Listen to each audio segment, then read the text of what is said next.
एवढा विद्यार्थी मित्रांनो, आज आपल्याला इथं मूळ संख्या शोधायच्या कशा या आपण इथे याच्यातून शिकणार आहोत। आता इथे याचे तर आपल्याला अवयव पाडायचे, परंतु अवयव पाडताना जर आपल्याला मूळ संख्या माहिती असली तर अवयव पाडणं अतिशय सोपं जातं।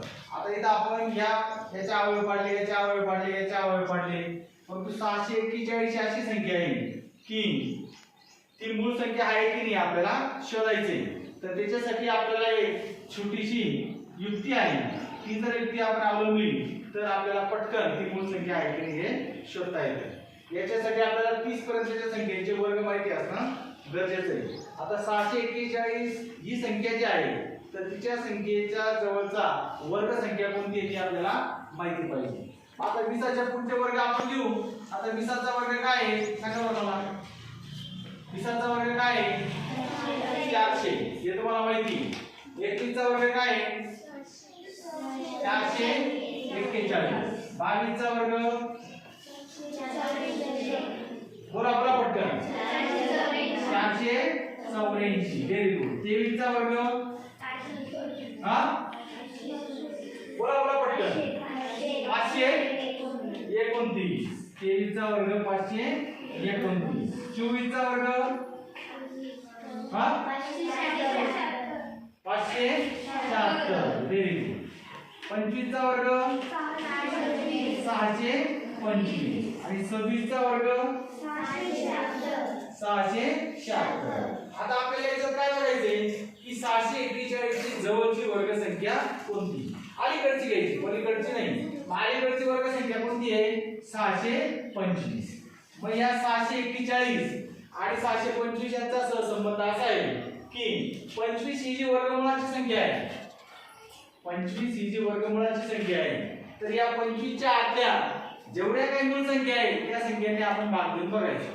त्या संख्येतल्या एखाद्या संख्येने जर भाग केला तर 641 ला एखाद्या संख्येने भाग जाईल, परंतु त्या संख्येतल्या एखाद्या संख्येने जर भाग नाही केला तर समजून घ्यायचं 641 ही काय आहे स्वतःच मूळ संख्या आहे। आता आपण प्रयत्न करून बघू 641 चा 25 च्या आतल्या कोणत्या मूळ संख्या आहेत। आता आपण त्या सहज आपल्याला काढता येईल। 2 आहे, 3 आहे, 5 आहे, 7 आहे, 11 आहे, 13 आहे, 17 आहे, 19 आहे आणि शेवटी 23 आहे। एवढ्या मूळ संख्यांचा आपल्याला भाग घेऊन बघावा लागेल। आता त्यांच्या सुरुवातीच्या 4-5 कसोट्या पण आपल्याला माहिती आहे।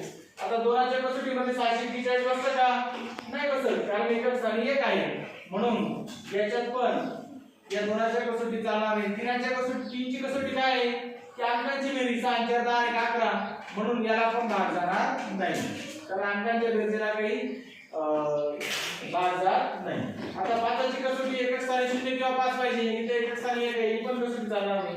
आता 7ची जी कसोटी आहे तर शेवटी एकच स्थानच्या अंकाची दुप्पट करून ते उरलेल्या संख्येतून वजा करायचे। आता 1 गुणिले 2 बरोबर 2। आता 64 मधून 2 वजा केले तर 62। 62 काही 7च्या पाड्यात येत नाही, 7 वगैरे 63 होतात, बाकी 1 होते, म्हणून 7ने सुद्धा काही भाग जाणार नाही। आता आपण 11ची कसोटी लावून बघू।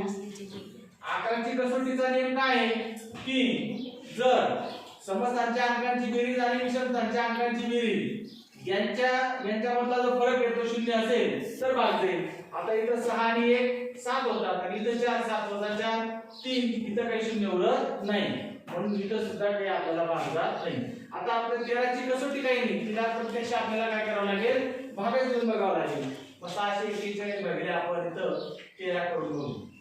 आता 641 भागिले 13 केल्यानंतर 13 चौक सांगा पटकन बोला 13 चौक 52। 64 मधून 52 गेले किती उरणार आहे ताई सांगा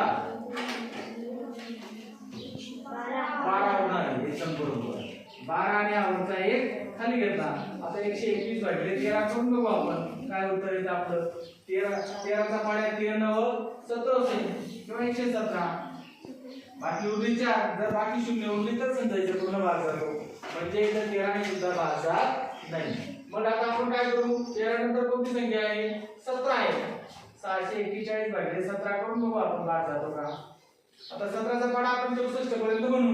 17 3 51, 64 मधून 51 करा बरोबर वजा 4 मध्ये 1 गेले 3 आणि 7 5 गेला 1, म्हणजे 13 उरले, आवडता 1 खाली घेतला। आता 17 17चा पाढा 131 पर्यंत म्हणावा लागेल आपल्याला. 17 5 85 17 सेकंद दिवस 17 साते 19 असेल म्हणजे 119.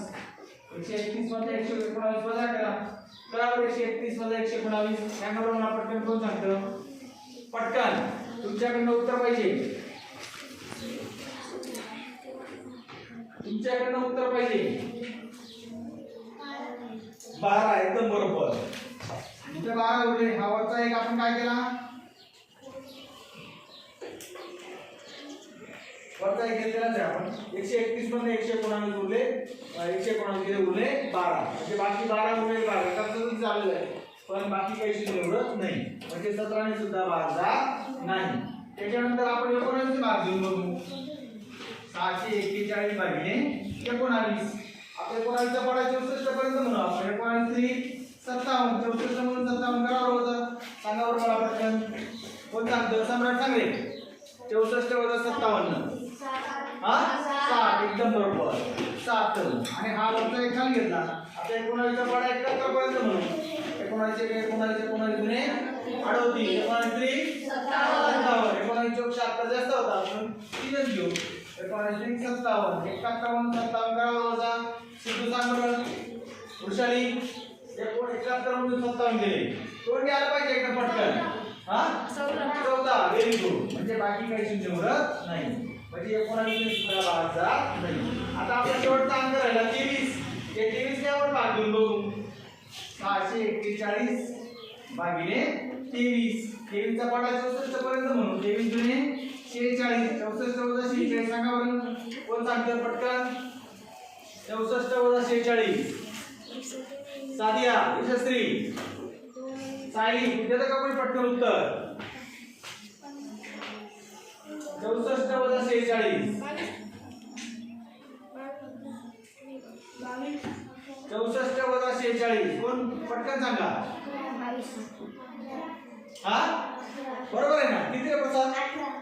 मोठे रे बोल ना. आता लाजायचो काय? 18 एकदम बरोबर उत्तर आहे. वरचा एक आपण खाली घेतला. आता 23 चा पाढा 181 पर्यंत म्हणायचे. 23 एक 23 दुने 23 त्रिक 23 चौक 23 चा 50 कोण बोलले 105 115 23 138 23 साते 161 23 आठे 184 जास्त होता. आपल्याला 23 सातेच करावं लागेल. 23 साते 161 181 म्हणून 161 वजा करायचे. एकातून एक गेले 0 8 6 गेले 2 एकातून एक गेला 0. म्हणजे 23 ने सुद्धा भाग जात नाही. म्हणजे याचा अर्थ असा आहे की 641 ही काय आहे? स्वतःच मूळ संख्या आहे. हे आपल्याला याच्यातून सिद्ध करता आले. 23 च्या पुढच्या संख्यांनी आपल्याला भाग द्यायची गरज नाही किंवा त्याच्यापर्यंत जायची गरज नाही. हे आपल्याला या युक्तीमधून समजलेलं आहे. या युक्तीचा वापर करून आपण 1000 10000 कुठल्याही पर्यंतच्या संख्या मूळ संख्या आपण शोधू शकतो. आलं लक्षात? ओके.